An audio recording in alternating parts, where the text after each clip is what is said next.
Bom, já vamos começar. Uma boa noite. A professora Caris vai fazer a abertura.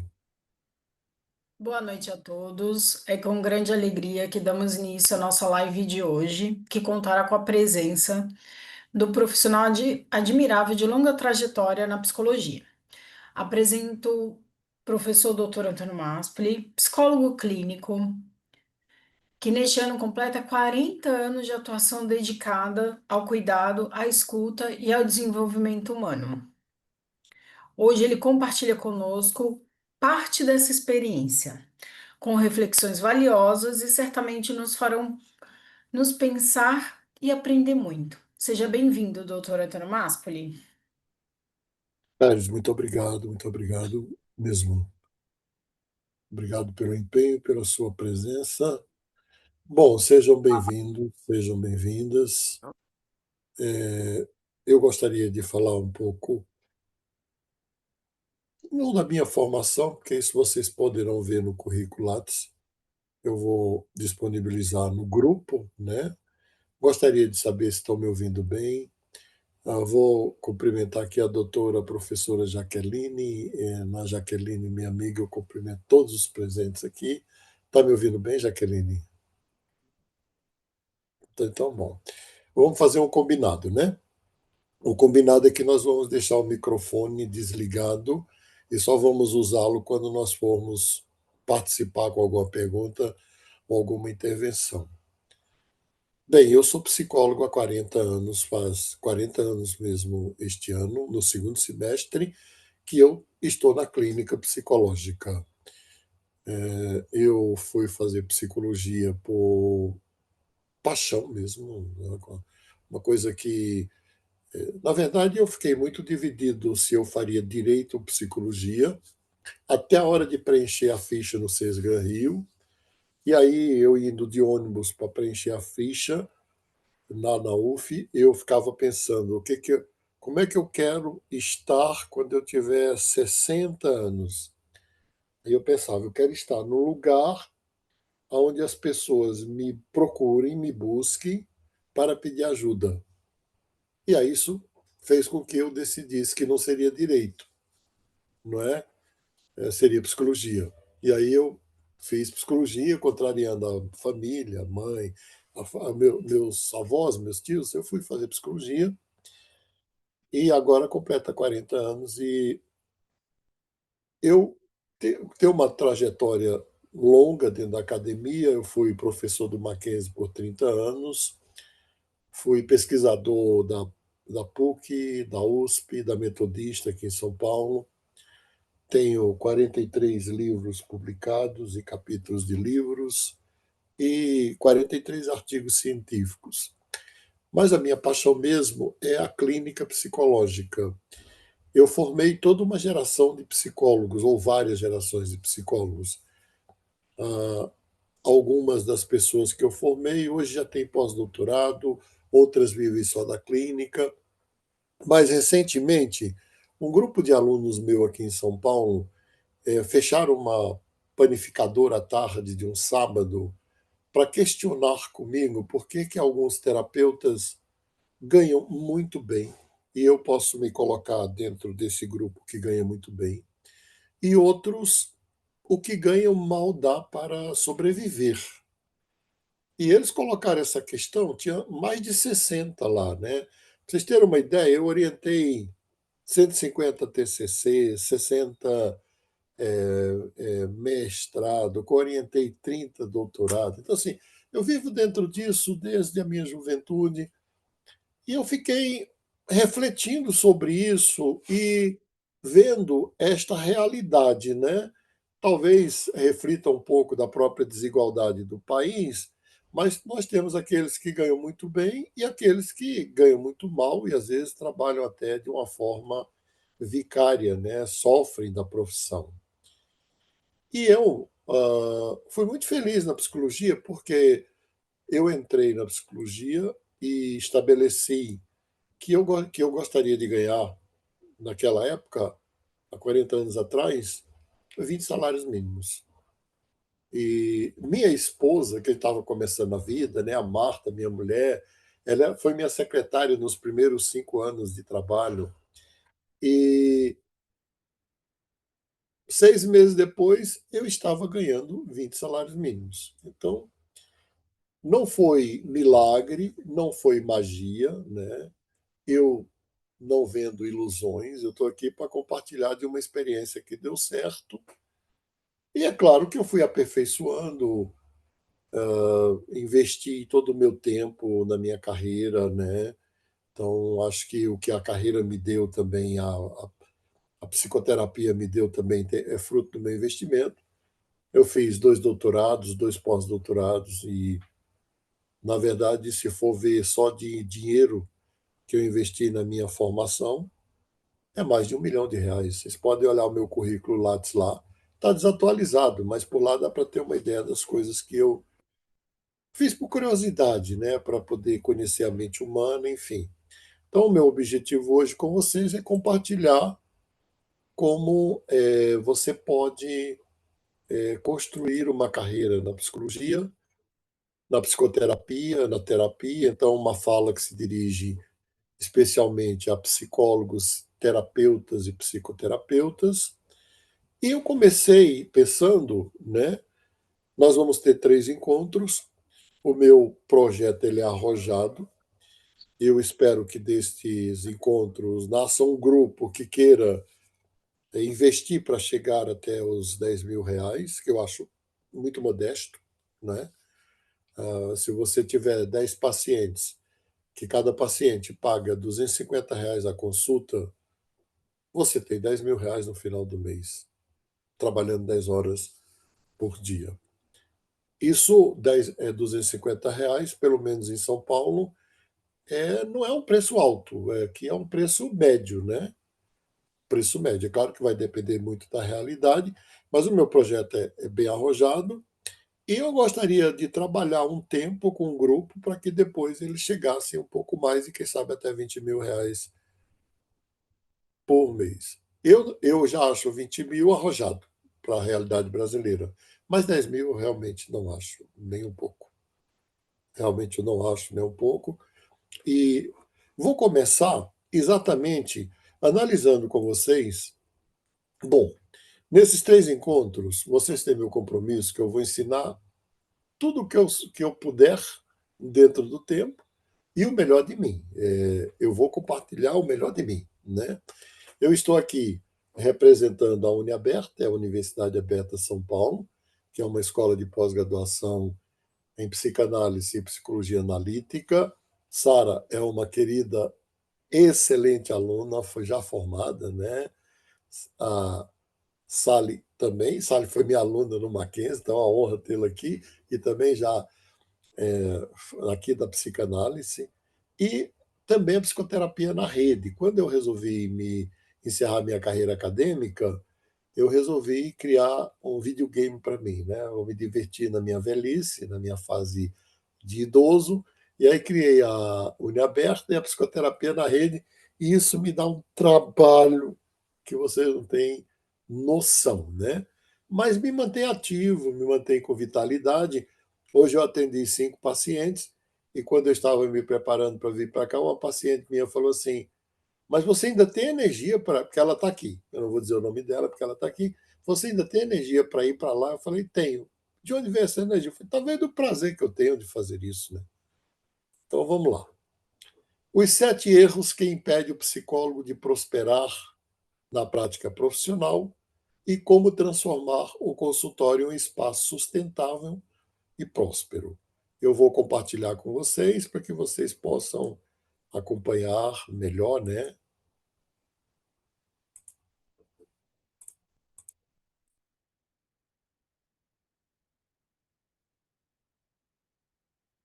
Estão vendo aí, né?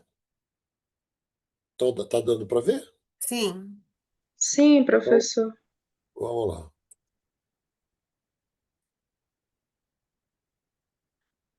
Eu estou aqui compartilhando os 7 erros. Está dando para ver isso, né? Não, tá você com o logo da Uni aberta apenas. Então, acho que eu compartilhei a tela errada. Deixa eu procurar aqui direito. Só um minutinho.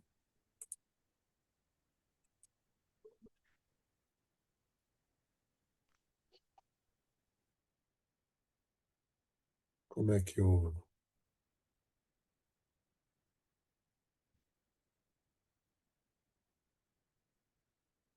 Bom, eu estou aqui com a janela aberta. Está aqui. Opa, achei, graças a Deus. Aí, né? Então vamos analisar os 7 erros que levam, que impedem o psicólogo de organizar a sua clínica, de ter pacientes, de manter pacientes e também de ganhar dignamente para poder cuidar bem de si mesmo e assim cuidar melhor. E é claro que aqui não se trata de uma das razões que me fez criar este programa.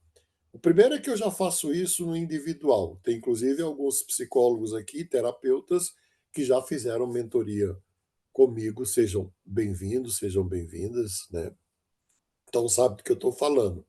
E o segundo é que eu tenho visto na internet propostas mirabolantes, não é?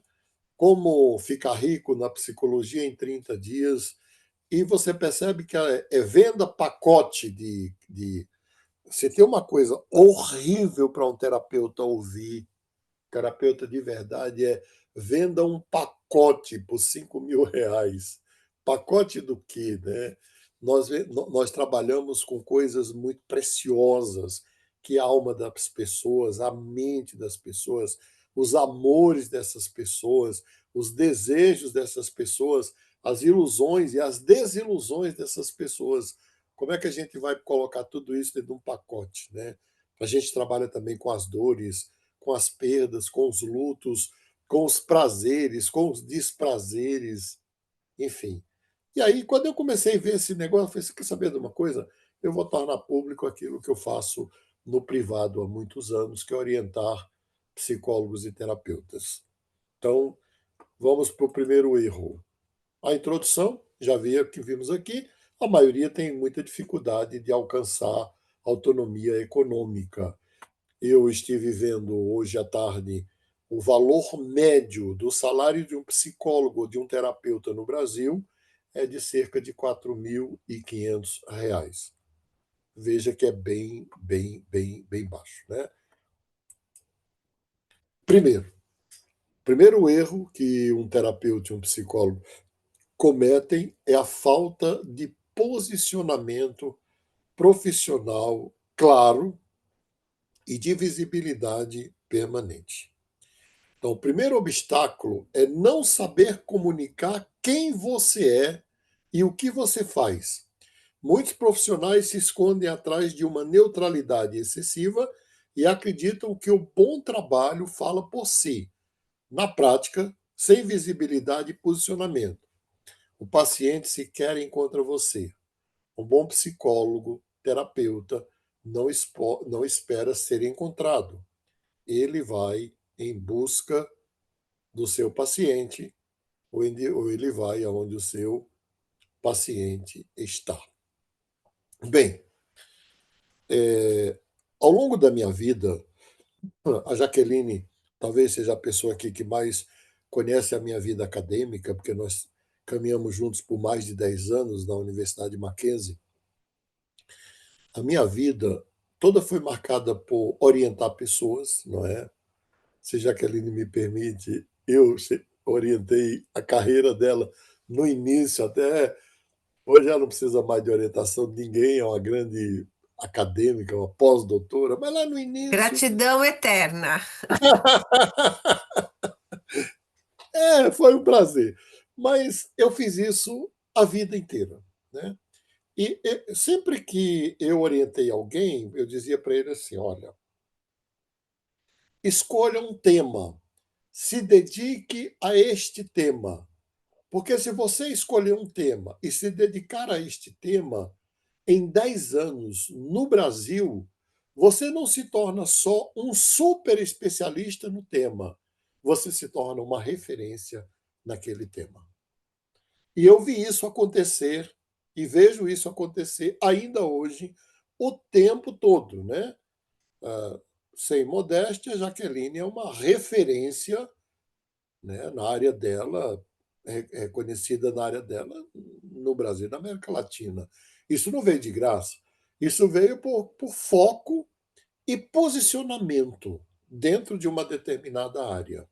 Então, veja bem, as pessoas me procuram para tudo. Hoje, e desde o início, eu faço um filtro seletivo de quem eu vou atender, não é? No decorrer da nossa mentoria, que eu vou ensinar isso para vocês. Mas eles acham que eu sou especialista em tudo.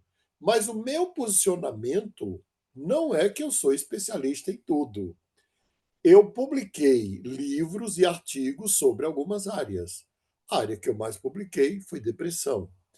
Eu tenho 4 livros sobre depressão, alguns artigos científicos sobre depressão, 3 e-books sobre depressão.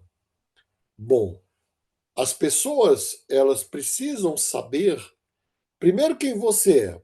É tanto que aonde eu me apresento, eu digo, eu sou um simples psicólogo. Eu sou teólogo também, eu tenho doutorado em ciência da religião e eu sou mais conhecido no mundo cristão como teólogo do que como psicólogo. E a minha mulher fala assim: mas eu fui o primeiro professor titular de teologia da Universidade Mackenzie, depois fui titular de psicologia também. E a Marta, na simplicidade dela, diz assim: mas você fala, eu sou um simples psicólogo, né? Primeiro que ela fala, primeiro que de simples tu não tem porra nenhuma. Eu não podia falar porra, mas tudo bem, saiu, né? Mas realmente eu não tenho nada de simples. Você cearense, nordestino, eu vendo a ilusão de que eu sou simples. Ela fala, primeiro que tu não é simples, depois tu é um teólogo. Não, peraí. Eu escolho como eu quero ser conhecido. Esse é o ponto. E aí, quando o tempo passou, ela falou assim: cara, tu é demais, né? Eu falei: por que, Marta? Porque tu terminou sendo reconhecido também como psicólogo. Bom, os que me reconhecem como teólogo têm a razão de ser. Eu fui responsável pelo credenciamento da teologia no Brasil, junto ao MEC, quem fez fui eu. E eu sou coautor do primeiro dicionário brasileiro de teologia e sou coautor da enciclopédia de ciência da religião. Mas eu não digo isso para ninguém. Eu digo que eu sou um simples psicólogo. Este é um posicionamento. Se eu fosse um terapeuta com uma formação sólida na terapia também, eu diria, eu sou um simples terapeuta. Agora, se eu quisesse ser reconhecido como teólogo, eu diria, eu sou um simples teólogo. Então, veja bem, qual é o lugar que eu ocupo no mundo? Este lugar eu tenho que deixar claro para mim, mas eu tenho que comunicá-lo às pessoas. E eu tenho que escolher uma área que me faça uma referência. Eu sou uma referência no estudo e na pesquisa da depressão. Eu já orientei grandes psiquiatras lá na Universidade Mackenzie, monstros sagrados da psiquiatria, bateram lá na minha porta: doutor, eu quero fazer mestrado em depressão com você. Então, veja bem, ultimamente eu tenho me dedicado mais à ansiedade e pânico, não é? Mas eu me tornei uma referência na pesquisa e no estudo da depressão. Então, escolha uma área, não se fixe em muitas áreas. Eu sou um experimentalista e eu faço experimento o tempo todo. Eu vivi 40 anos no laboratório de psicologia da PUC, da USP e do Mackenzie. Eu fiz, por exemplo, um experimento no YouTube. Eu comecei a publicar um único tema no YouTube, um único tema. O tema era Jung, Jung, Jung, Jung. De repente, um vídeo de Jung foi visto por 13 milhões de pessoas em 3 meses. Veja que se você pensar, as pessoas elas se perdem quando você oferece um leque de possibilidades, não é? Vamos lá. Eu, se for Hoje está lá no meu Instagram, porque é com que eu quero trabalhar publicamente agora ajudo psicólogos a ganhar pelo menos R$ 10.000 por mês, ou até R$ 20.000 por mês. Está entendendo a lógica que eu estou falando? É preciso que você tenha um posicionamento claro de quem você é e escolher uma área e se dedicar a esta área sem dó nem piedade, por muito tempo. Um outro ponto que fragiliza muito a prática e a clínica do psicólogo é o desconhecimento das dores que pode acolher e tratar, que, de certa forma, está relacionado ao que eu falei anteriormente. Veja bem, eu hoje me dou o luxo, me dou ao luxo de ter uma clínica seletiva. Então, eu atendo quem eu quero atender, né? Às vezes o pedido é muito forte, até porque eu não tenho horário. Há muitos anos eu não tenho horário, eu reencaminho pacientes para jovens terapeutas e psicólogos. E aí, quando o pedido é muito forte, às vezes eu atendo fora daquilo que eu quero atender, mas eu faço uma clínica seletiva. Primeira consulta eu não cobro, são 30 minutos, para eu escolher se eu posso atender ou não aquela pessoa. E aí eu digo para ela, olha, outro pode te atender até melhor do que eu, porque eu não me dedico a essa área, eu não sou especialista nessa área, enfim. Veja bem, eu preciso saber quais são as dores que o meu público tem, mas eu preciso saber, dentre essas dores que o meu público tem, quais são as dores que eu estou apto para atender. Não são muitas. Hoje, quase que eu não faço mais a clínica da depressão. Qual é a clínica que eu faço hoje? Da depressão, porque eu terminei sendo conhecido por isso, mas eu trabalho hoje muito com a questão da transição de vida e carreira, que é a chamada crise da meia-idade, que só isso dá um curso inteiro, e a clínica de relacionamentos. Então, veja bem, eu sei o que o meu público tem, o que ele sofre. Agora, tem um outro aspecto que é tão fundamental do que saber qual é a dor que o meu público tem e que dor eu posso acolher, porque eu não posso acolher todas. Vamos lá, eu não posso acolher todas. Se chegar alguém aqui e diz, doutor, eu sou borderline, não é comigo. Doutor, tenho compulsão para jogar, compulsão alimentar, não é comigo. Está entendendo?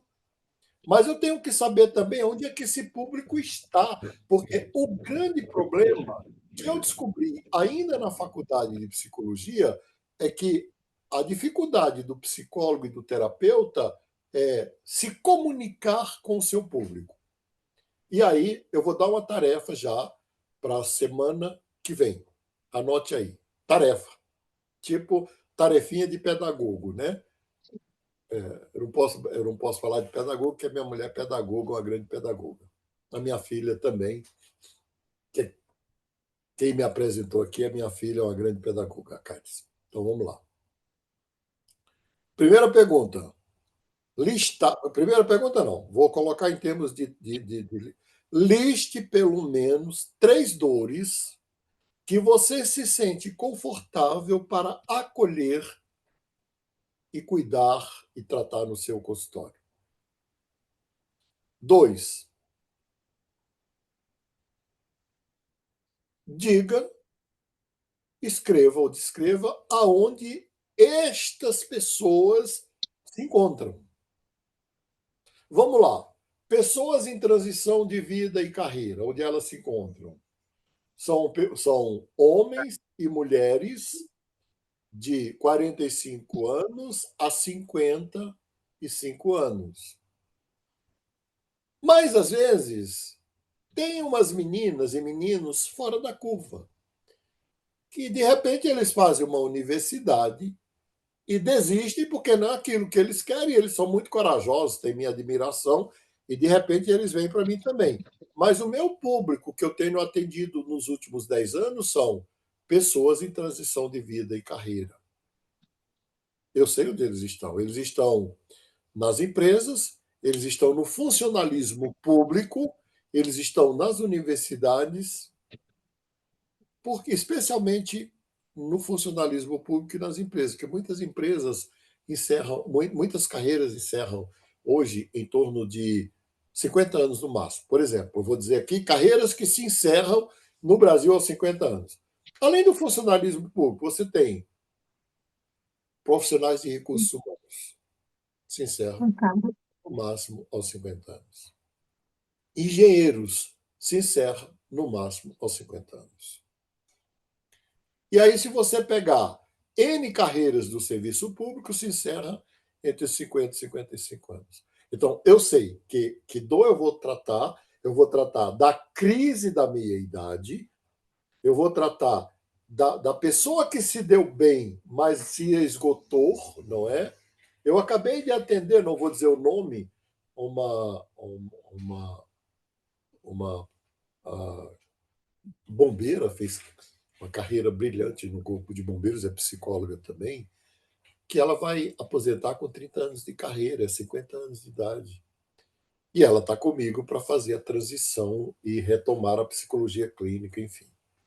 Então, isso está claro para vocês? Como eu já falei sobre 2 pontos, eu vou abrir agora, aqui, abrir o espaço para que você possa perguntar ou fazer algum comentário da minha fala, se o que eu estou falando faz sentido.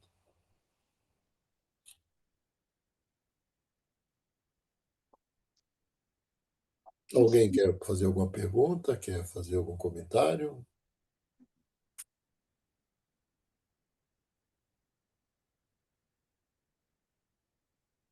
A hora é agora, senão eu continuo aqui falando. Pelo menos faz sentido o que eu falei? Faz todo Doutor sentido, doutor. Dimas foi meu aluno na teologia do Mackenzie. Tudo bem, Com Dimas? certeza. Foi uma honra, sigo por aqui. É, agora, como Você, psicólogo, e pretendo peraí, continuar. Não você pretendo lembra que largar, não. peraí.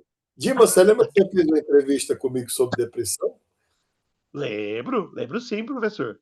Depois Lembro você sim. fatiou isso e publicou por aí. Eu te agradeço. Eu que agradeço muito a gentileza. E é aquela questão, eu acho que faz todo sentido, porque a nossa tendência é ser multifacetado. E é uma coisa que não dá, não tem como você abarcar todas essas questões. Você realmente precisa se tornar não apenas conhecedor, mas conhecido.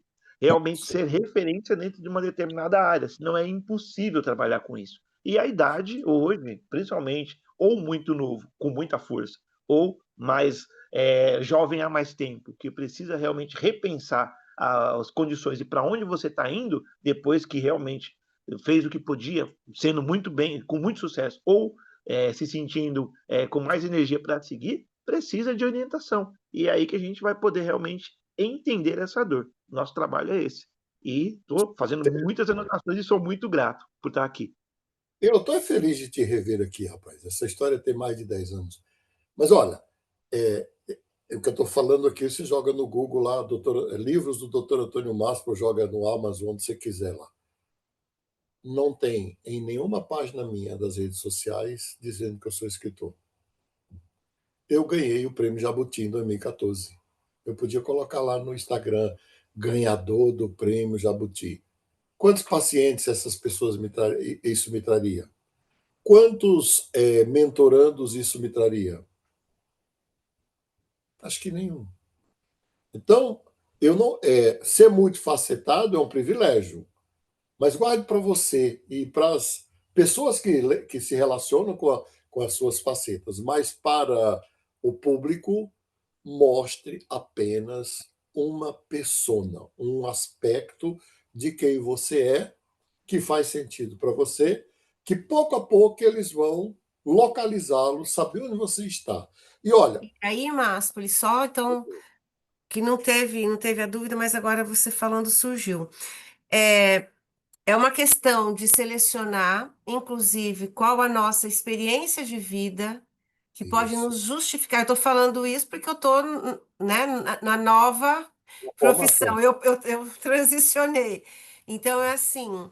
é de fato escolher, porque é isso que eu estou pensando comigo. Escolher uma trajetória que possa justificar e legitimar eu ser uma terapeuta que atenda esses e esses e esses casos. Porque, Isso. na realidade, a gente tem que buscar também uma legitimação de É, processos na nossa vida, né? Para que não caia do céu essa expertise, é. né? Eu tenho, Jaqueline, a metáfora da feira. Jaqueline, como eu falei, é doutora, professora, musicista e agora terapeuta também. Jaqueline, eu tenho a metáfora da feira. Eu visitei as grandes feiras brasileiras. Eu fui na feira de Caruaru com a Marta. A feira de Caruaru é uma cidade. Quando eu parei na feira de Caruaru, a pergunta que eu me fiz é: o que eu quero da feira de Caruaru? E aí, você deve lembrar dessa época, eu falei: quero literatura de cordel. Hum, Lembra que eu fiz uma exposição de literatura de cordel, teve até imprensa lá do Mackenzie, tudo. Bom, gente, a feira de Caruaru é uma cidade. Eu queria literatura de cordel e xilogravura. Eu entrei e comprei literatura de cordel e xilogravura.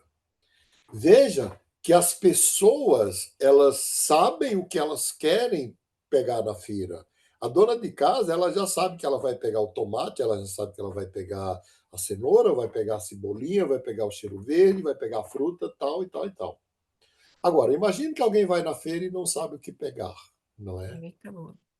E a dona de casa sabe exatamente em qual feirante ir para pegar exatamente aquilo que ela quer naquela feira.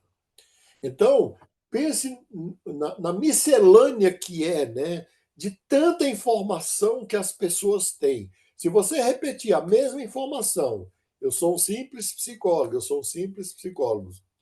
Eu sei que quando teve uma confusão com a minha teologia, que ela não é muito ortodoxa, né?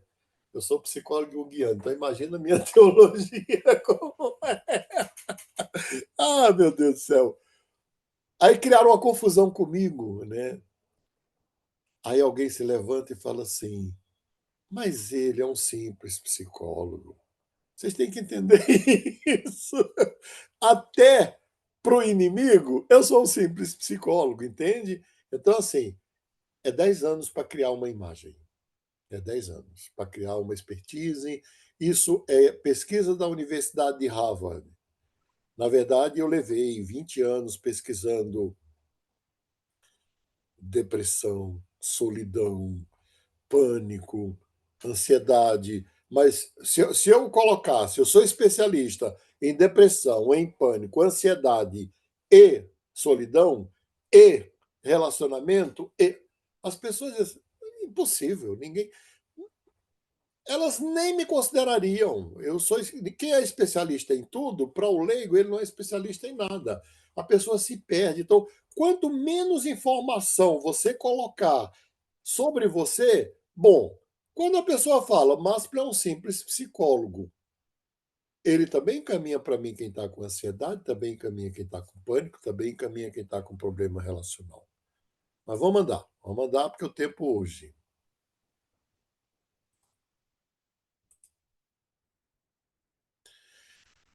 Identifique as dores: ansiedade, culpa, crise de identidade, solidão, baixa autoestima, crise de meia-idade, relacionamentos, etc. Mostre empatia, né? Para esse tipo de pessoas, torne essa empatia clara. Atraia pacientes alinhado com as suas habilidades.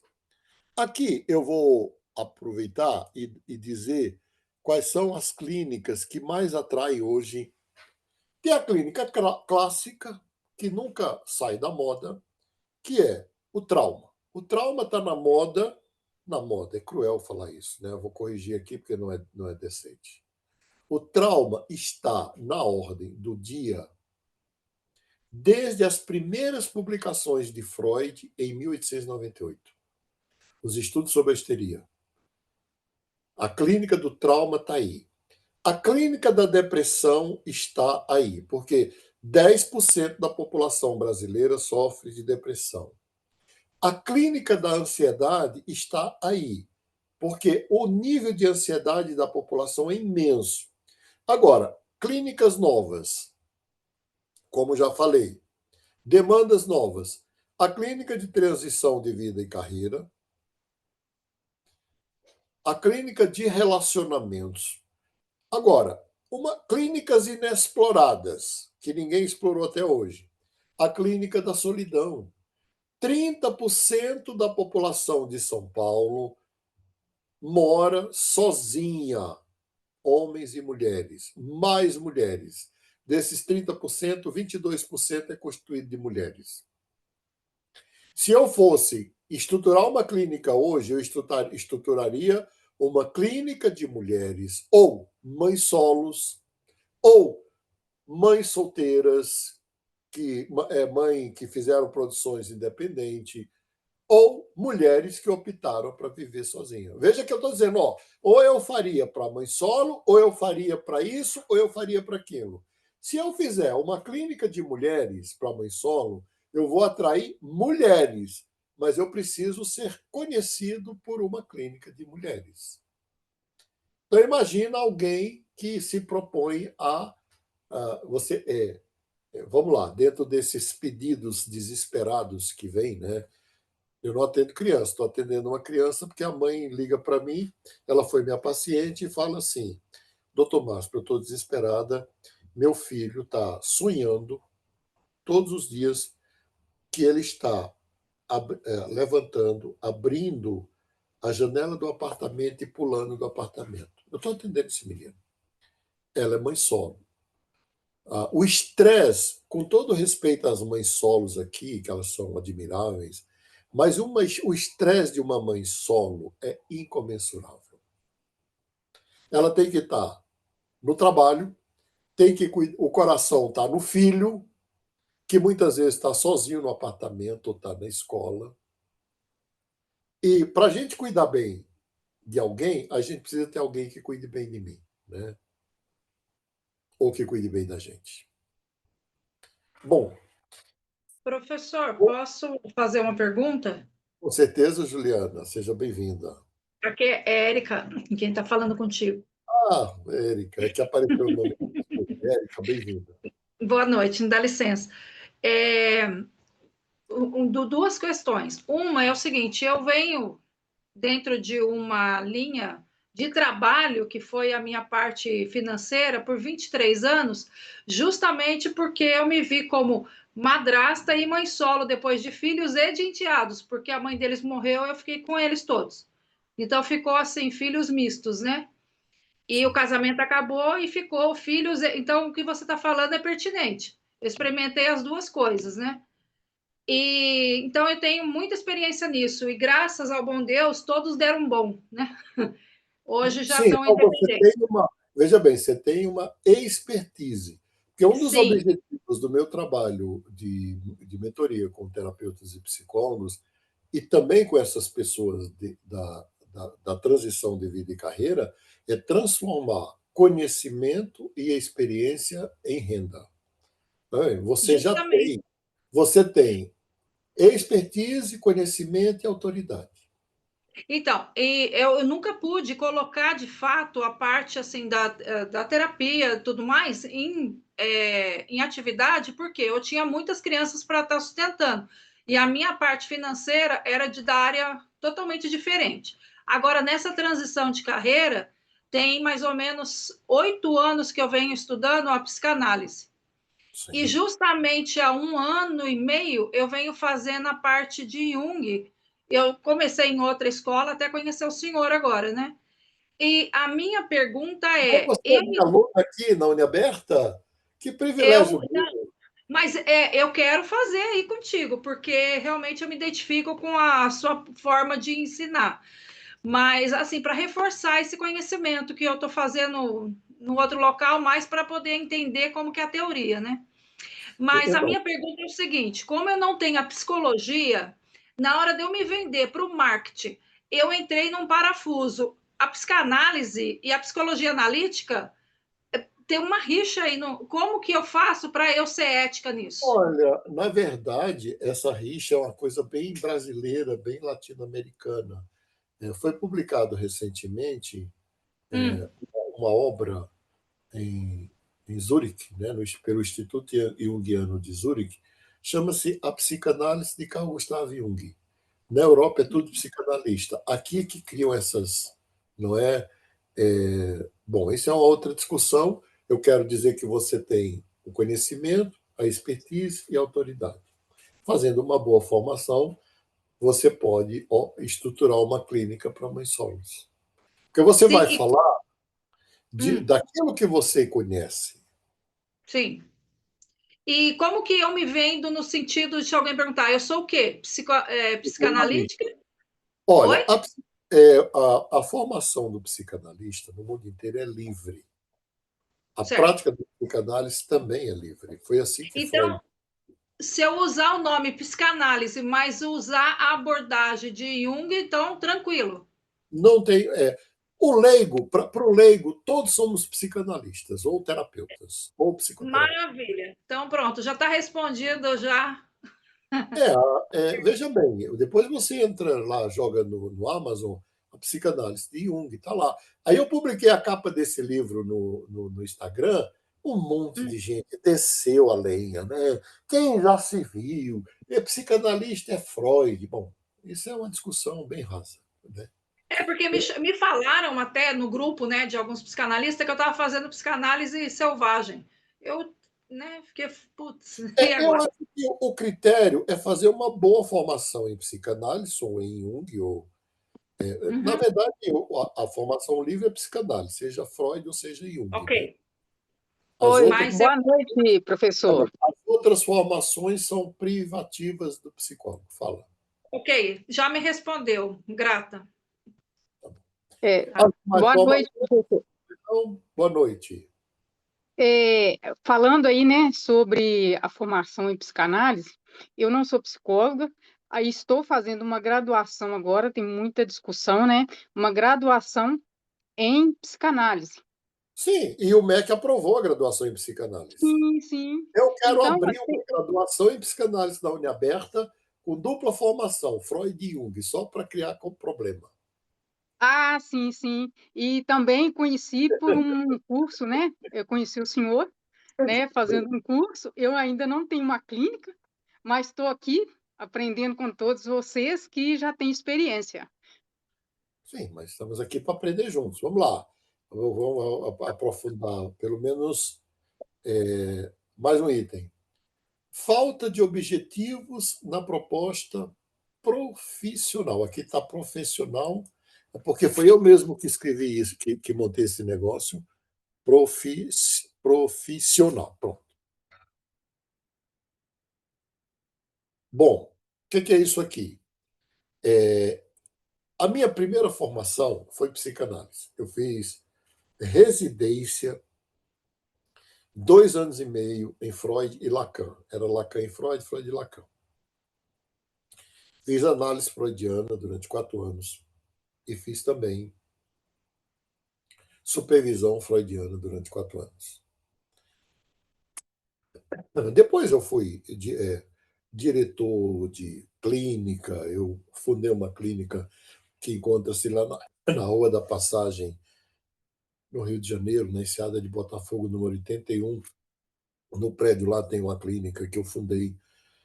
Quando eu dirigi aquela clínica na década de 90, tinha 48 profissionais, inclusive um psiquiatra e um endocrinologista. Então, fui um dos diretores do Mackenzie. A, a, a minha experiência a partir da ideia de gestão que eu estou trazendo para vocês, eu aprendi na prática como diretor, ou de clínica, ou de grandes faculdades e universidades. Fui diretor também na Faculdade de Psicologia do IBMR no Rio. Que crítica eu faço hoje à psicanálise e mesmo à psicologia junguiana? Eu vou ler aqui de novo para vocês se situarem. Hoje a gente vai até o item 4. A partir da queixa principal do paciente, do seu pedido, definir com ele objetivos claros e alcançáveis, dos mais simples aos mais complexos. Bom, sabe qual é a clínica que eu faço aos psicanalistas e aos analistas junguianos?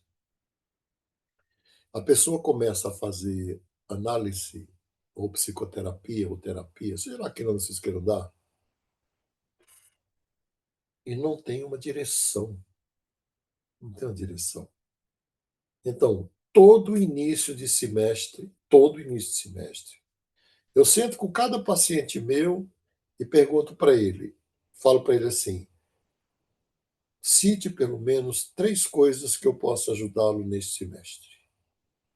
E olha que eu tenho um paciente, e não são poucos, que estão comigo há 8 anos, que eu já dei alta várias vezes.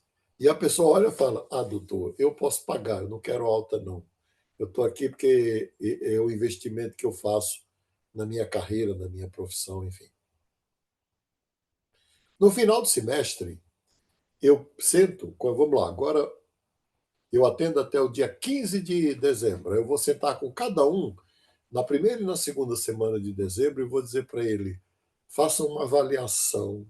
Hoje eu fiz uma avaliação com uma estudante de medicina que está se formando, que está comigo há 3 anos. Como ela vai viajar no início de dezembro, que ela termina agora no final de novembro, ela já pediu para antecipar e falou: doutor, eu queria fazer a avaliação do meu trabalho com você.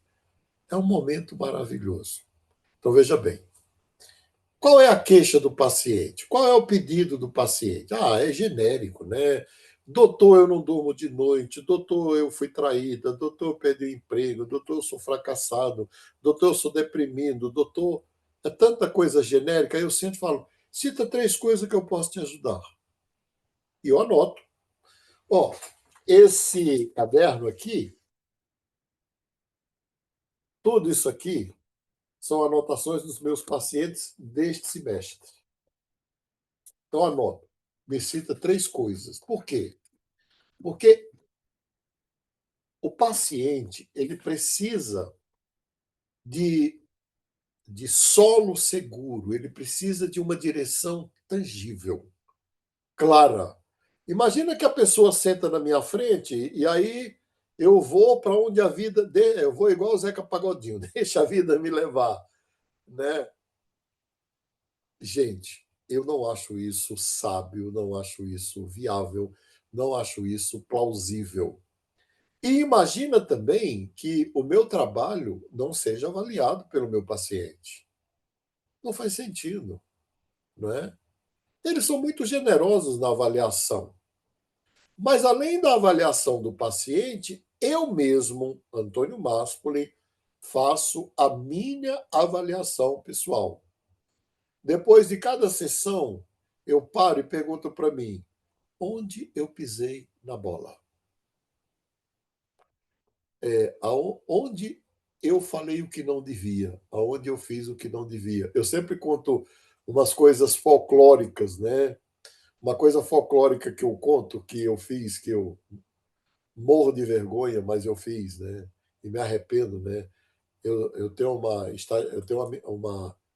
tenho uma psicóloga que está fazendo supervisão comigo, que acabou de se formar. Ela vai ser uma grande psicóloga, que ela é muito competente, muito dedicada, focada, já estuda psicologia e terapia há 8 anos. 5 de universidade e 3 comigo. Mas ela começou a atender uma mulher, a mulher está com problema conjugal, e a mulher chega e fala mal do marido, fala mal do marido, fala mal do marido, fala mal do marido. Aí eu falei para ela, olha, cuidado para você não comprar a raiva, a mágoa, o ódio desta mulher contra o marido dela. Como assim? Eu falei, se um dia você fizer qualquer crítica a este marido, dentre outras coisas, ela pode encerrar a terapia e ir embora. Aí eu sempre conto uma coisa folclórica, que eu atendi uma mulher casada com um alcoólatra, alcoolista abusador. E ela vivia falando, porque ele quebra tudo, porque ele me bate, porque ele quebra, porque ele me bate, porque ele faz isso, porque ele faz aquilo. Meus alunos já estão cansados de ouvir essa história. Aqui a Sala já ouviu isso lá na sala de aula há 10 anos atrás. Aí ela chegou um dia e falou, doutor, meu marido morreu. Eu falei, graças a Deus, você está liberta. Ela olhou para mim e falou, você está louco? Eu nunca imaginei que um homem do seu nível, da sua postura, fosse dizer uma desgraça dessa para mim. Era o meu marido. Então, a gente, a gente vai aprendendo, né? Então, faça uma avaliação do seu próprio trabalho. Peça ao seu paciente para avaliá-lo no final do semestre. E nós vamos hoje até o quarto item. Antes de ir para o quarto item, que é a dificuldade na precificação, a maioria dos terapeutas não sabe quanto realmente vale o próprio trabalho, cobra valores muito abaixo da média, por medo de parecer comercial ou de não ser procurado. A realidade tangível, preço e custo. A realidade intangível, valor. Bom, antes de continuar, vou abrir de novo aqui para perguntas e sugestões e comentários do que eu falei até aqui. Professor, Mas nós vamos ao quarto e último item dessa noite. Pois não, querido? boa noite, professor. Boa noite a todos.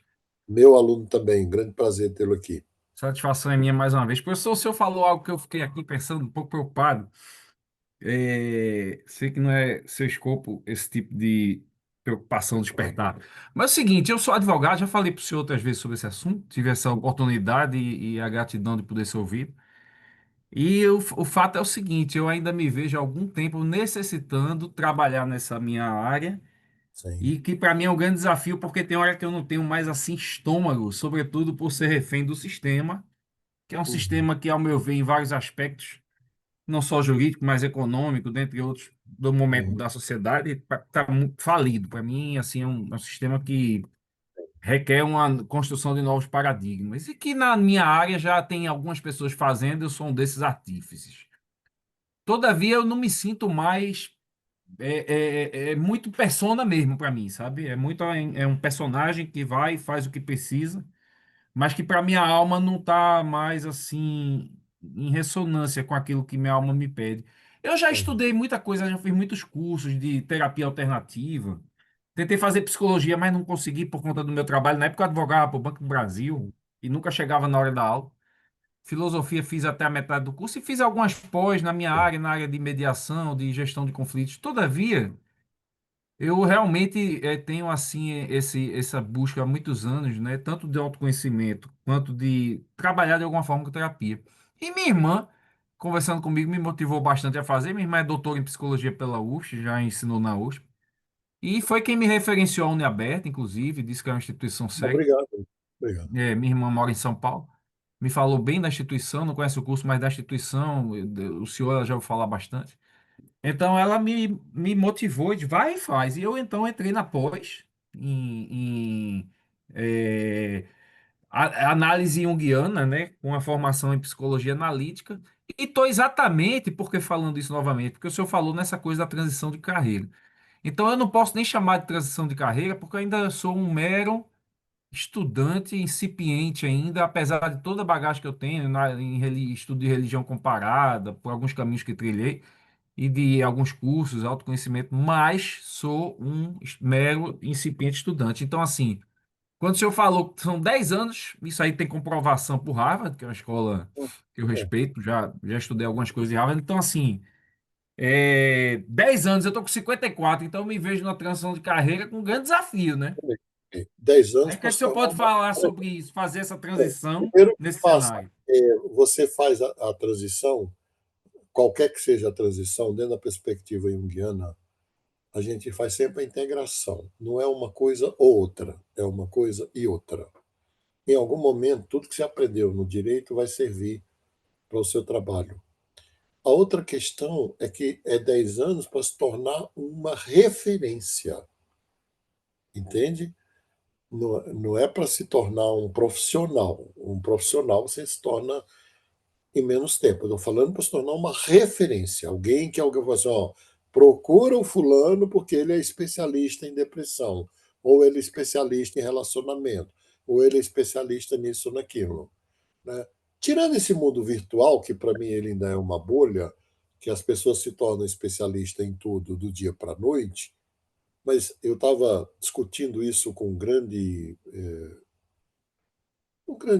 influenciador, que é o José Roberto Marques, e aí ele falando, Máspoli, eu vejo, ele falando, eu vejo a internet como ondas, e eu não vejo você com isso há 10 anos, com uma presença marcante lá na internet. Hoje eu já tenho, né?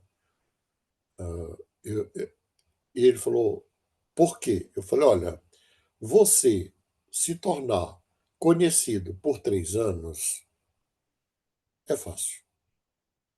Há 10 anos eu já tinha 30 anos de clínica. Agora, você se tornar conhecido por 30 anos não é fácil. Então, eu estou falando numa perspectiva de se tornar uma referência. Aí é 10 anos, tá bom? Bom, Professor, só fazer uma observação que é importante no tocante à psicanálise. O sim, presidente do Instituto Brasileiro de Direito de Família, que é um dos responsáveis pela reforma, inclusive, do Código Civil na parte de família, ele é psicanalista também, chama-se Rodrigo Pereira Cunha e é de Minas Gerais. Só obrigado.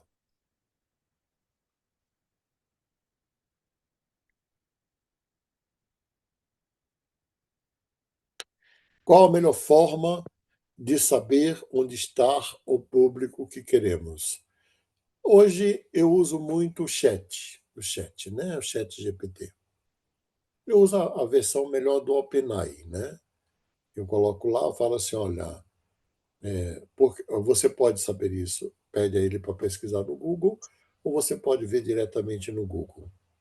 Veja no Google a lista de palavras mais buscadas nos últimos meses, no último ano. O chat já faz isso, né? Na área de saúde mental, quais as palavras mais buscadas no Brasil nos últimos 6 meses? Aí vai aparecer lá. Bom, aí ó, você pode perguntar, e onde essas pessoas estão? Onde elas se encontram? Ele vai dizer se está na empresa, se está no serviço público, né? Se está na inatividade, enfim. Morte e luto. Nós temos aqui, Joana, um super especialista que é o Dr. Edson Reis. Ele é nosso professor e ele coordena o laboratório de morte, suicídio e luto da Universidade Federal de Mato Grosso do Sul há mais de 20 anos. É uma área que eu não. Só tem uma pessoa que se tornou uma super especialista nisso, e é uma médica. Foi por Isso. acaso, doutor Masper. Na pandemia, eu atendi muito paciente lutado, e aí depois eu atendi duas, depois da pandemia, em paliativo. E foi um trabalho que eu achei que eu não ia conseguir fazer. Eu cheguei aí 2 vezes a atender dentro do Hospital do Câncer, a paciente veio a falecer, mas foi um trabalho que me trouxe assim, foi tão bonito a chance que ela teve de trazer tudo aquilo que estava dentro para fora antes da partida. Eu fiquei realizada com o trabalho e é uma área que eu gostei muito. Sim, não, a grande especialista brasileira é uma médica que escreveu uma obra maravilhosa, que virou um best-seller, que é A Morte Doutora Ana, Apenas eu Terrível. fiz o curso dela. Então, leia também A Morte e o Morrer, de Elizabeth Kubler-Ross, que é a correspondente americana, só que lá ela é psicóloga. A Morte e o Morrer, de Elizabeth Kubler-Ross. E o luto lá do Bowlby, né? Do John Bowlby, né? A obra A Perda, o Apego e o Luto. É uma área que ninguém explora. Por exemplo, outra área que ninguém explora. Eu só conheci recentemente, que entrou em contato comigo, fiquei muito feliz.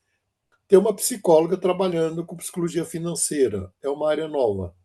E o único Nobel que a psicologia ganhou foi de psicologia financeira.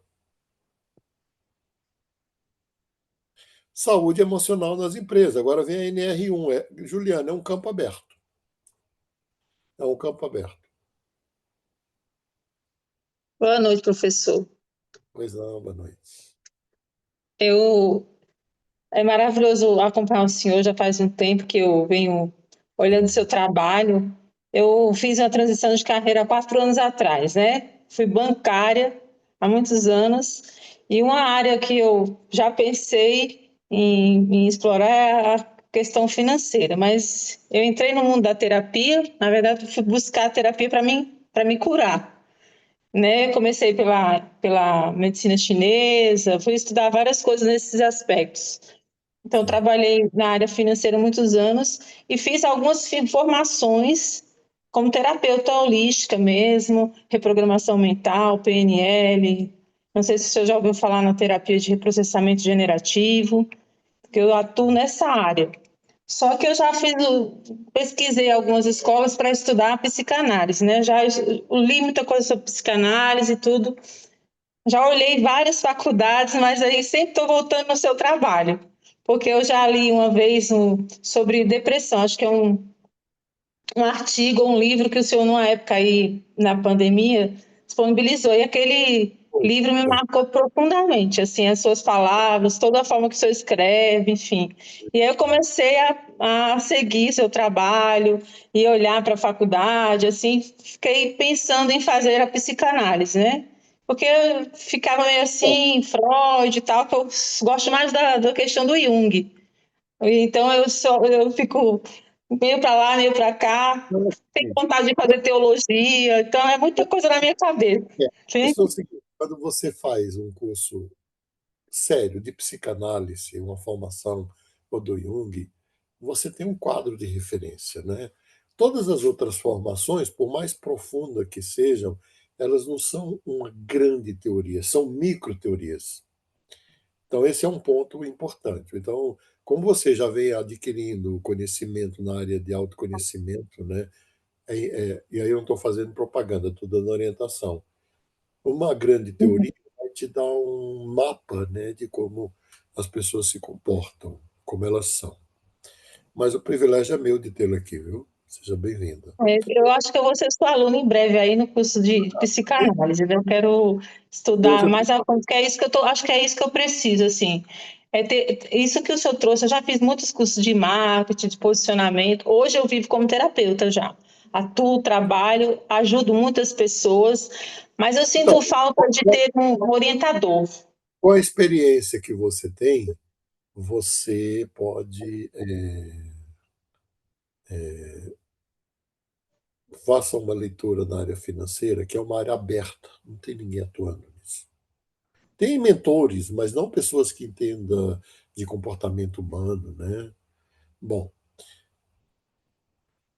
vamos Muito lá. obrigada, viu? E Eu obrigada pela vou, sua mentoria aqui agora. Já me deu um start para as minhas travas aqui. Eu já agradeço muito. eu vou fatiar o dinheiro em duas partes. Eu vou falar hoje a primeira parte e a segunda parte eu falo na semana que vem. Só peço que alguém me lembre, por favor. Quando começar a aula, fala, doutor Márcio, hoje vai falar de dinheiro. Vamos lá, quem é que vai me falar de dinheiro, vai me lembrar do dinheiro na semana que vem?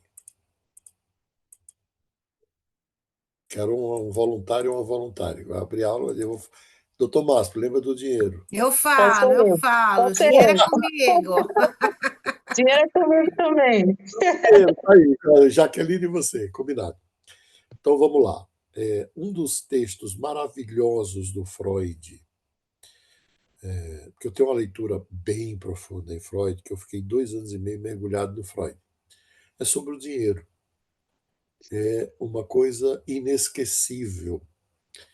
O Freud diz literalmente que o preço que você.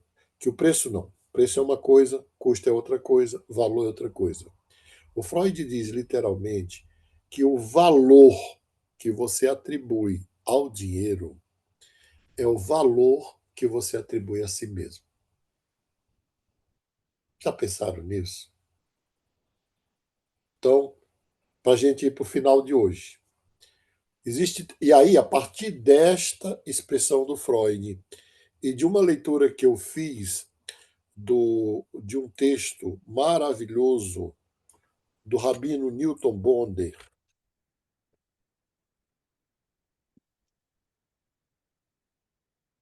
A Cabala do Dinheiro. Eu fiz uma síntese, porque o Newton Bonder é psicanalista também. Mas ele não fez as relações. Ele comenta o Freud de uma forma muito profunda, Ela está aprendendo para quando for com a sabedoria do rabino. aprendendo para os ETs. Então, Ela é o ET que nos uniu. o valor que você atribui ao dinheiro é o valor que você atribui a si mesmo. Bom, isso parece exagerado, mas não é. E aí tem 3 formas de se relacionar com o dinheiro. É sobre isso que eu quero falar hoje, e na semana que vem eu falo sobre precificação. Primeira questão é que preço é uma coisa, valor é outra coisa, custo é outra coisa. Nós vamos ver isso também. Mas só para entender a diferença de preço e valor. Bom, eu não cobrei nada por esse treinamento. Esse treinamento tem um objetivo. Eu vou oferecer um programa de mentoria para quem puder vir fazer. E eu gostaria de ter um grupo para eu acompanhar até chegar nos objetivos que eu falei aqui.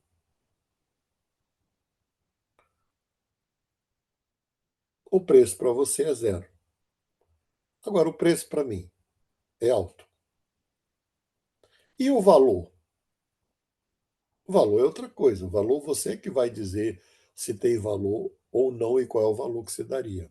Então, o preço é tangível, o valor é intangível. O que eu levo para uma sessão minha em 50 minutos é o resultado de 40 anos de pesquisa. O que eu trago para você aqui é o resultado de 40 anos de prática. Eu posso relacionar valor com preço? Posso. Mas não é a mesma coisa. Entenderam? Agora, quais são as 3 formas que o ser humano se relaciona com o dinheiro? São 2 formas negativas e uma única forma positiva. A primeira forma negativa, a maioria das pessoas não dá nenhum valor ao dinheiro. Com base nos textos do Freud e do Newton Bonder, eu posso afirmar que, no fundo, estas pessoas também não dão muito valor a si mesmo. Por quê? O que você vende, Esqueci de trazer o sorrisão hoje. você não vende. Vamos lá, eu não estou dando para vocês aqui 1 hora do meu trabalho. Esta forma de entender é uma forma que os grandes empresários encontraram com alguma sabedoria para dourar a pílula. Como é que o empresário, no nosso mundo de negócios, doura a pílula? Você está me vendendo 8 horas de trabalho. Eu ouso dizer para vocês que ninguém vende 8 horas de trabalho. Você está vendendo 8 horas da sua vida, da sua existência. Então, se eu não dou valor ao dinheiro que é fruto do meu trabalho, eu também não estou dando valor à minha vida que eu invisto para ganhar aquele dinheiro. Então, quem desvaloriza muito dinheiro também desvaloriza a si mesmo. Quem supervaloriza o dinheiro tem o ego desse tamanho, pequenininho, e inflaciona o seu próprio ego. Cria uma sensação de falso poder. Eu sempre que falo isso, eu trago um caso de um jovem que eu acompanho há 9 anos. Um jovem milionário. Ele chegou no meu consultório, sentou, falou: doutor Maspoli, eu preciso de uma mentoria com o senhor, porque naquela época ele tinha 30 anos. Eu tenho 30 anos e eu já tenho 2 milhões de reais. Mas eu vivo na miséria. Eu vivo como miserável, porque eu tenho muito medo de perder o dinheiro.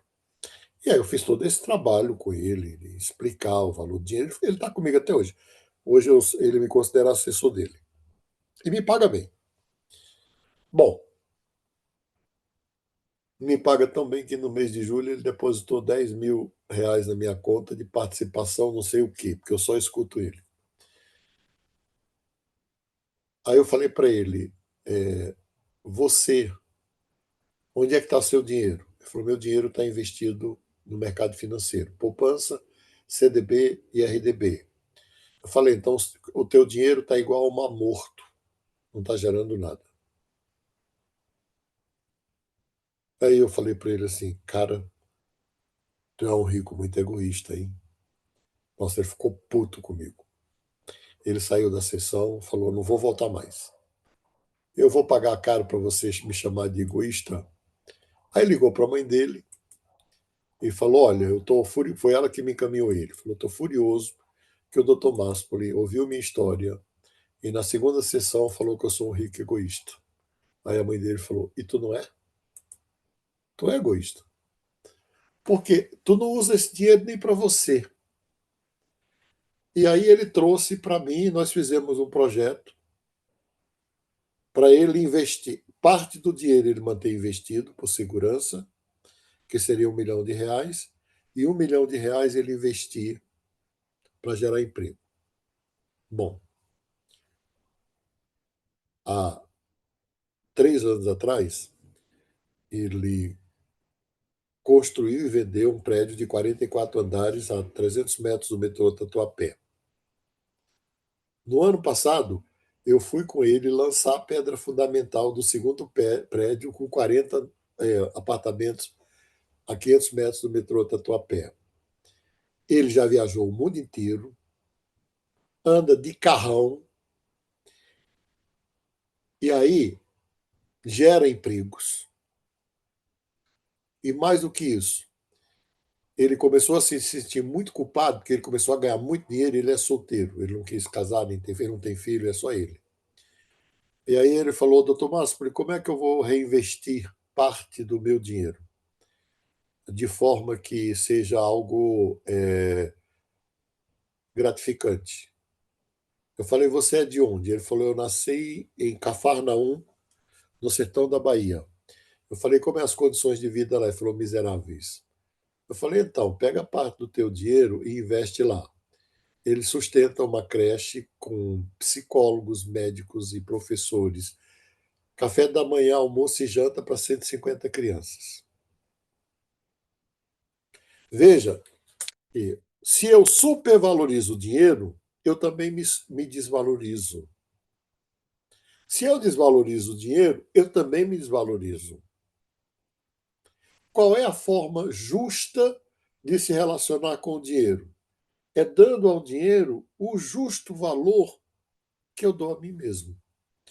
Então vamos lá. Por que que muitos psicólogos e terapeutas não ganham dinheiro desta profissão?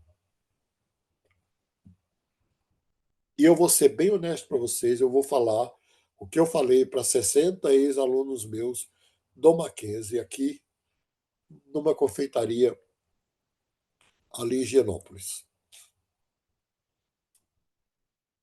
Muitos psicólogos e terapeutas, em lugar de fazer análise, eles vão fazer psicologia ou cursos livres de formação para resolver seus problemas. Então, já passaram por mim inúmeros psicólogos, e eu falo isso com muito respeito, que estão há 10 anos na profissão e nunca fizeram terapia. Olha, eu falar de terapia, eu falo com segurança, com paixão. Sabe por quê? Porque ao fazer 13 anos de terapia, eu resolvi tantos problemas, tantos sintomas, que vocês não têm noção. Eu posso falar, terapia é algo profundo, sério, relevante, tem valor.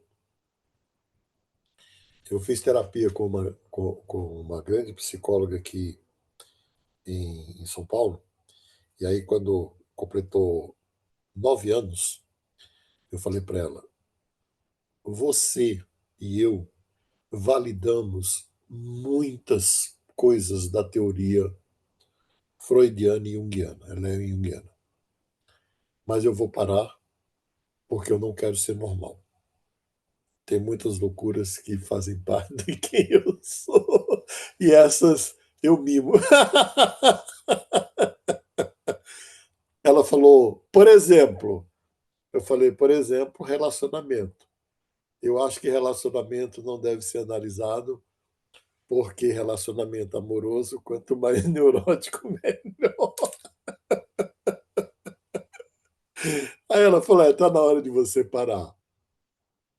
Agora, se eu só leio, como é que eu vou passar segurança para um paciente meu? Não é? Não vou. Uma outra coisa é que muitos psicólogos e psicólogas e terapeutas que fazem formação livre,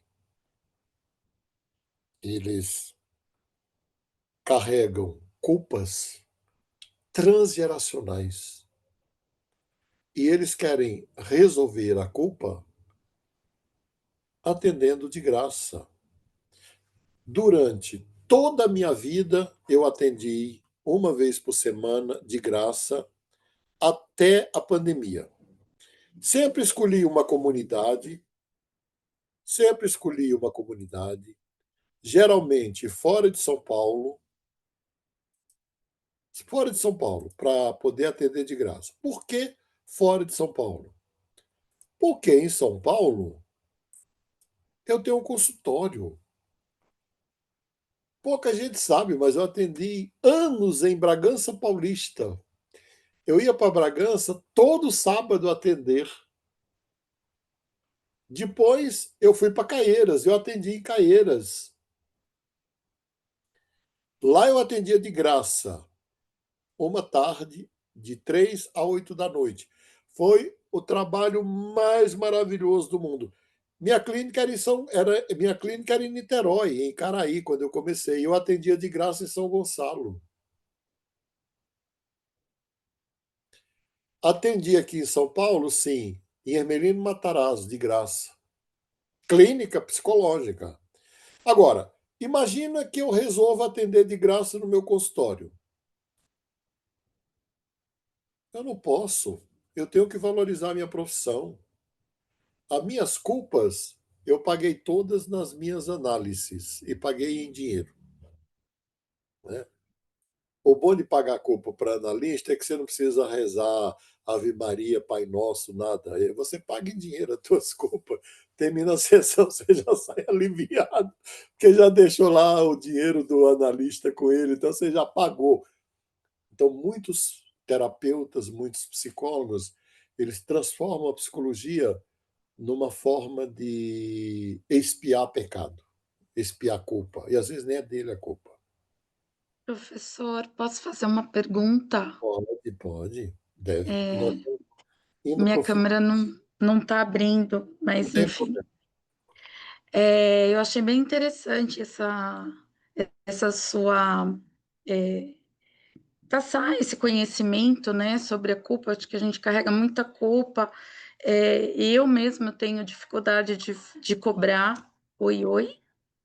Sim, Oi? Apareceu aqui tudo bem. alguma coisa, caiu. Eu mesma tenho dificuldade de valorizar meu trabalho, né? E é uma curiosidade que surgiu, como o professor trouxe, que fez esse trabalho voluntário, né? Me diz por que que o professor fez esse trabalho voluntário, né? Qual que é esse valor que o professor atribui a fazer esse trabalho? Por quê? Qual foi a motivação? Minha motivação foi devolver um pouco do que a vida me deu. A vida foi extremamente generosa comigo. Eu saí de casa em Fortaleza, saí de casa no Ceará com 14 anos de idade e uma mochila. Eu fiz isso quando a minha família. Eu só dei notícia para a família quando eu tinha 19 anos. Com 19 anos, eu já estava embarcado no navio da Marinha de Guerra, navio transporte de tropas Ari Parreira. Eu entrei na Marinha com 15 anos de idade. Eu fugi de casa para entrar na Marinha.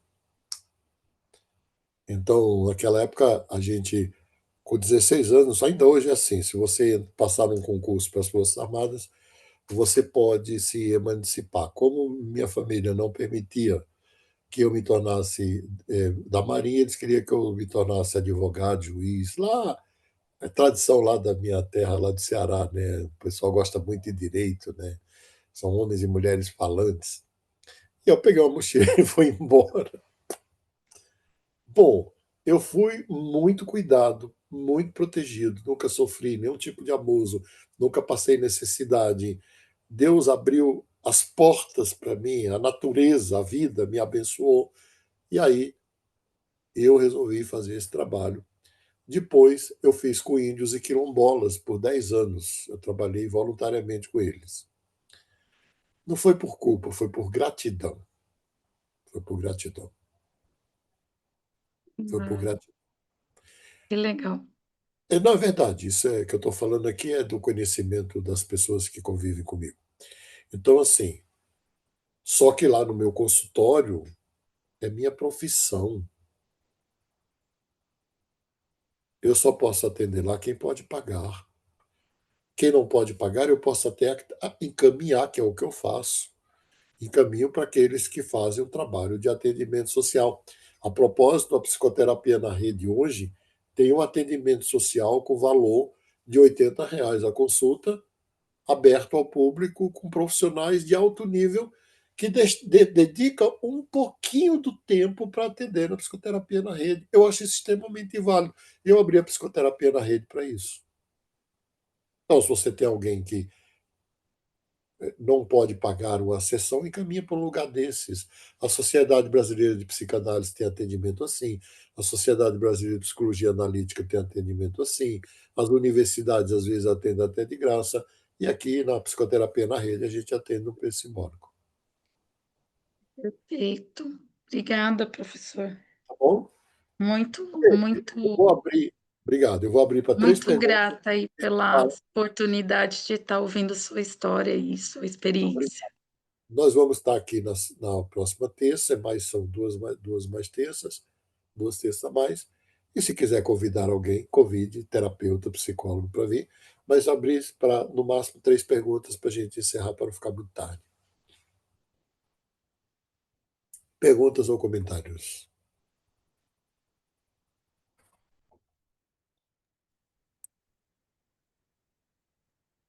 Professor,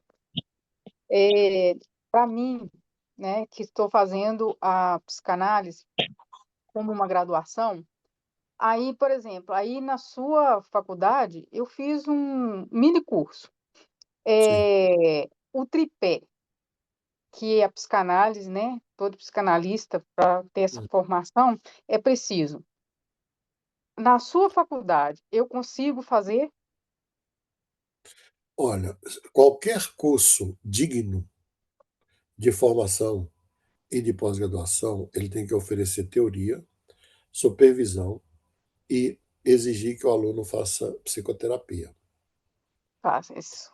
A gente só não oferece a psicoterapia porque nós achamos que o aluno fere o código de ética. A gente trabalha dentro do código de ética do Conselho Federal de Psicologia, até onde é possível não ferir lá, né? Por exemplo, psicanálise é livre, então a gente oferece formação porque é livre. Porque é livre. Nunca fui importunado por eles porque é livre. Tem gente querendo brigar por isso, mas vai ter que tripudiar sobre o túmulo do Freud, porque ele queria que fosse assim, né? O Jung também queria que fosse assim. Sim, sim. E agora está tendo, né, a discussão lá. Então se tem. Mas eu acho que deveria se coibir a picaretagem, que é muito grande, não é? Vamos lá, tem gente fazendo. Um dia desse eu recebi um convite. O convite não, recebi a visita. O sujeito foi lá propor uma parceria comigo para um curso de psicanálise, para eu criar Hum. um curso de psicanálise junto deles. Aí eu falei, me fala o que é que vocês ensinam dentro da psicanálise. Jaqueline vai gostar. Olha, a gente ensina até sessão de descarrego. Gente, por amor de Deus, né? Então, acho que o conselho tem que se posicionar, tem que regulamentar, tem que exigir. Agora, a psicanálise é livre. Agora, sem isso, mesmo um psicólogo que estuda 5 anos, se ele não tiver supervisão por um bom tempo, para internalizar a voz do supervisor e saber onde está errando e acertando, e se ele não tiver análise, seja quem for, o trabalho é muito precário. Sim, Porque, ótimo, ótimo. seja quem for, é precário porque, novamente eu vou dizer, é uma questão. Eu estava falando hoje para uma, uma pessoa que vai fazer psicologia, vai fazer pós-graduação também, pessoa muito capaz, muito experiente, estava dizendo, olha, segundo Michel Foucault, e eu concordo com ele, esta formação ela é iniciática. A gente só aprende com alguém. Você não Sim, aprende isso em sala de aula. Você não aprende o que é empatia lendo. Você tem que sofrer junto com alguém para entender o que é empatia. Ou se alegrar junto com alguém para entender o que é empatia. Você não aprende isso lendo. entendo. Não aprende com paixão, né? O que me inspirou a criar esses programas todos foi um evento que eu fui no Vale do Silício em 2019. E a grande discussão é que viria o mundo digital, que é a pandemia. A proposta deles, Jaqueline, é que o mundo digital viria em 10 anos. Né? E aí eu fiz uma pergunta e falei: e o que não existe no mundo digital que vocês acreditam que não vai existir? E aí o Bambambam respondeu: compaixão. Compaixão. Não Ótimo. tem como imitar a compaixão. E o trabalho de um terapeuta e o trabalho de um psicólogo é essencialmente de exercer compaixão. Gente, uma boa noite para vocês, viu? Então, muito obrigada, viu? É um Terça, prazer se Deus mais uma quiser, às vez, 8 né? horas. E desculpa pela pergunta, que talvez não tenha sido tão, Não, porque ei, estou começando agora. não peça desculpa, não. Boa Boa noite. noite, gente. Então, boa Obrigada, noite a todos. Másculi. Boa noite. Excelente aula. Boa noite, boa noite.